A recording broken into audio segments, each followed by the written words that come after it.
ಈ ಭವನ ಬರೀ ಬಂಟರ ಭವನ ಅಲ್ಲ, ಎಲ್ಲ ಜನಾಂಗದ ಭವನ ಇವತ್ತು ಸಾರ್ವಜನಿಕರಿಗೆ ಅರ್ಪಣೆ ಆಗ್ತಿದೆ. ಇವತ್ತು ಉದ್ಘಾಟನಾ ಸಮಾರಂಭ ನಮಗೆಲ್ಲ ತುಂಬಾ ಖುಷಿ ಅನಿಸ್ತಾ ಇದೆ. ಅಂಚಿನ ಒಂಜಿ ಭವನ ಕೊಪ್ಪಡು ಗೋಡಿತ್ತುಂಡು. ಅಂಚಿನ ಒಂಜಿ ಭವನ ಇನ್ನೀಗಲ ಆತನ ಪಂಡ್ರೆಗಳ ಭಾರಿ ಹೆಮ್ಮೆ ಆಗುಂಡು.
ಇಲ್ಲಿ ಕೂಡ ನನ್ನ ಪಾತ್ರ ಏನಿಲ್ಲ, ಎಲ್ಲ ದೈವ ಇಚ್ಛೆ, ದೇವರು ಕೊಟ್ಟದ್ದು. ನಮ್ಮ ಸಂಸ್ಥೆಯಲ್ಲಿ 4,000 ಸಿಬ್ಬಂದಿಗಳು ಇವತ್ತು ದುಡಿತಾ ಇದ್ದಾರೆ.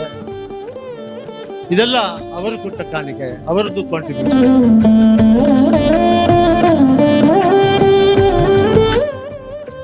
ಏನ್ ರಾಮ ಮಂದಿರಕ್ಕೆ ಲೈಟ್ ನಿರ್ಮಾಣ ಮಾಡಿದಂತ ಉದ್ಯಮಿ ಅನೇಕ ಉದ್ಯಮಗಳಿದ್ದಾರೆ. ಇವತ್ತು ಕೇರಳದಿಂದ ಬಂದಂತ ನಮ್ಮ ಸದಾಶಿವ ಶೆಟ್ಟಿ ಇವರೆಲ್ಲ ಕೋಟ್ಯಾಂತರ ರೂಪಾಯಿ ತೆರಿಗೆನ ಈ ರಾಜ್ಯಕ್ಕೆ, ಈ ರಾಷ್ಟ್ರಕ್ಕೆ ಕೊಟ್ಟಿದ್ದಾರೆ.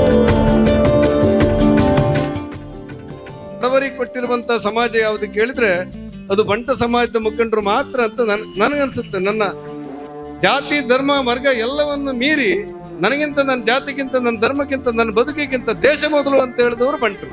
ಅದ್ರಲ್ಲಿ ಯಾರಿಗೆ ಅನುಮಾನಗಳು ಬೇಕು?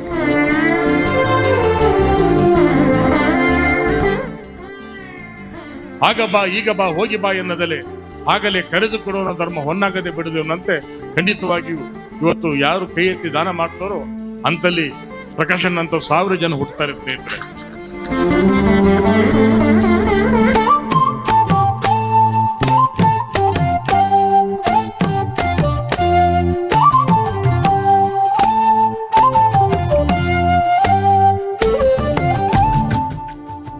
ಬಂಟರ ಭವನ ಹೌದು, ಆದ್ರೆ ಇದು ಕೊಪ್ಪದ ಆಸ್ತಿ. ಕೊಪ್ಪದ ಸರ್ವ ಜನಾಂಗದ ಭವನ ಆಗಿದೆ ಇದೀಗ.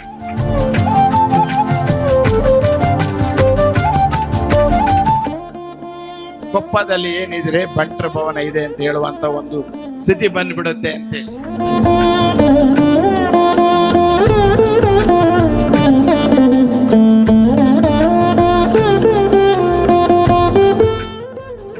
ಇಂಥ ಒಂದು ಕೊಪ್ಪದಲ್ಲಿ ಇಂಥ ಒಂದು ಭವ್ಯವಾದ ಕಟ್ಟಡವನ್ನು ಕಟ್ಟೋದು ನಿಮ್ಗೆಲ್ಲರ ಶುಭಕಾಮನೆಗಳು.